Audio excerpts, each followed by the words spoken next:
अगर आपको लगता है कि इंडिया ये वर्ल्ड कप फाइनल 96 रन से सिर्फ मोमेंटम या लक की वजह से जीती, तो आप गलत हैं। वर्ल्ड कप फाइनल के प्रेशर में 255 रन बोर्ड पे लगना कोई तुक्का नहीं होता। ये सामने वाली टीम के माइंड और उनके स्ट्रेटेजी पर डायरेक्ट अटैक हो। न्यूजीलैंड सिर्फ फील्ड पर हारी नहीं थी, उनकी पूरी बैटिंग बॉलिंग को सिस्टमेटिकली तबाह किया गया था। आज हम कोई इमोशनल फैन बॉय बातें नहीं करेंगे, नो पीआर फ्लफ। हम रॉ डेटा और टैक्टिक्स को टीयर डाउन करेंगे, एकदम एक डिटेक्टिव की तरह। देखेंगे वो 3 फेजेस जहां पर न्यूजीलैंड ने एक कंप्लीट मेंटल और टैक्टिकल कोलैप्स सफर किया। कभी सोचा है कि एक चैंपियन टीम अपना मास्टर प्लान कैसे क्रिएट करती है? चलिए समझते हैं। देखो, आमतौर पर वर्ल्ड कप फाइनल्स कैसे होते? 150 160 रन और बॉलर अपनी जान लगा रहे होते और सबकी सांसें अटकी हुई होती है। पर यहाँ सीन अलग था। यहाँ इंडिया ने पहले ही डिसाइड कर लिया था कि न्यूजीलैंड को सांस लेने का मौका ही नहीं देना है। इमेजिन करो कि आप एक एग्जाम की तैयारी करके गए हो और पेपर आउट ऑफ सिलेबस आ जाए। न्यूजीलैंड के बॉलर्स का भी एकदम वही हाल। जब एक टीम T20 में 250 क्रॉस करती है तो वो सिर्फ बाउंड्रीज नहीं मार रही होती, वो सामने वाली टीम के दिमाग में एक डर बिठा रही होती। पर ये 255 रन आसमान से नहीं टपके, इसकी नींव पहले 6 ओवरों में ही रख दी गई थी। फेज 1। लोग सोचते हैं कि 255 रन 15 से 20 ओवरों के बीच में बनते हैं, पर आप गलत हैं, क्योंकि इतना बड़ा टारगेट आप पहले 36 बॉल में ही बिल्ड करते हो।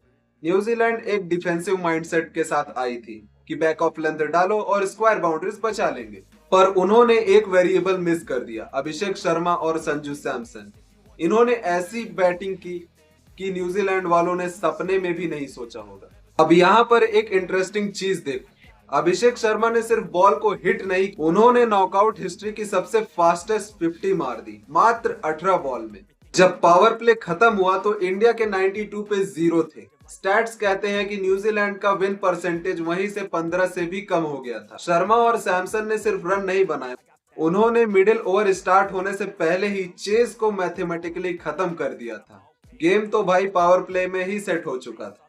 अब देखो, हर परफेक्ट प्लान में एक स्पीड बम्प जरूर आता है और इंडिया को झटका लगा 16th ओवर में, जब जेम्स नीशम बॉलिंग करने आए और उन्होंने 6 गेंदों के अंदर ही 3 विकेट चटका दिए। संजू सैमसन, ईशान किशन और सूर्य कुमार को शून्य कुमार बनाकर उन्होंने वापस पवेलियन भेज दिया। उन 6 डिलीवरीज के बाद न्यूजीलैंड के पास चांस था कि वो 220 के अंदर रोक सके इंडिया को। टेंशन हाई थी, लग रहा था इंडिया कोलैप्स कर जाएगी। पर उन्हें क्या पता था कि इंडिया के पास एक बैकअप प्लान था, एक ब्रह्मास्त्र था शिवम दुबे के नाम से। 30वें ओवर में same bowler James Neesham bowling करने आया और शिवम दुबे ने एक फ्लॉलेस काउंटर अटैक किया और आखिरी ओवर में 24 रन मार दिए। ओवरऑल 8 गेंदों में 26 रन। शिवम दुबे ने बस खोया हुआ मोमेंटम वापस नहीं लाया, उन्होंने न्यूजीलैंड के होश उड़ा दिए। इंडिया ने लास्ट के 5 ओवर में 52 रन मारे और 256 का टारगेट। ये न्यूजीलैंड की औकात यानी कि उनकी रीच से ही बाहर था। अब आते हैं फेज 3 पर, द फाइनल चोक होल्ड। सोच के देखो, 256 चेस करना है, यानी रिक्वायर्ड रन रेट पहली बॉल से 12.8 का है।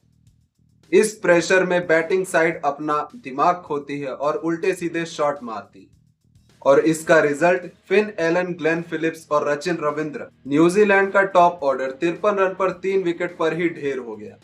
क्यों? क्योंकि एक तरफ अक्षर पटेल ने पूरे ओवर्स को ब्लॉक कर रहा था और दूसरी तरफ जसप्रीत बुमराह। भाई, बुमराह इस मैच में इंसान नहीं, स्नाइपर की तरह बॉलिंग कर रहा था, जिसने इस पिच को पहले से ही पढ़ लिया था। बुमराह की एक्यूरेसी देखो, 4 ओवर 15 रन 4 विकेट।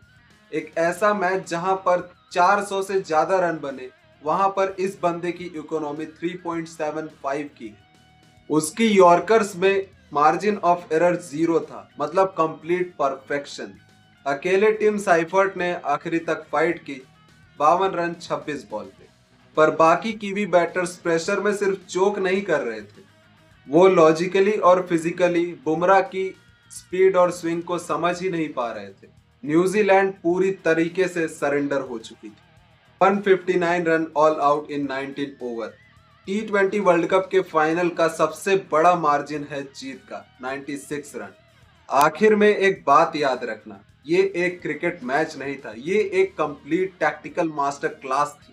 इंडिया ने अपनी फाउंडेशन स्ट्रांग की, बीच में प्रेशर को हैंडल किया और अपनी बॉलिंग से मैच को जब्त कर लिया। अगर आपको ये डीप डाइव और रैशनल एनालिसिस क्रिकेट मैच का पसंद आया, जहां हवा हवाई बातें नहीं सिर्फ फैक्ट्स के बारे में बातचीत होती है, तो लाइक जरूर करना और सब्सक्राइब का बटन दबा दो, नहीं तो यूट्यूब ऐसी स्मार्ट वीडियोस आपको दिखाना भूल जाएगा।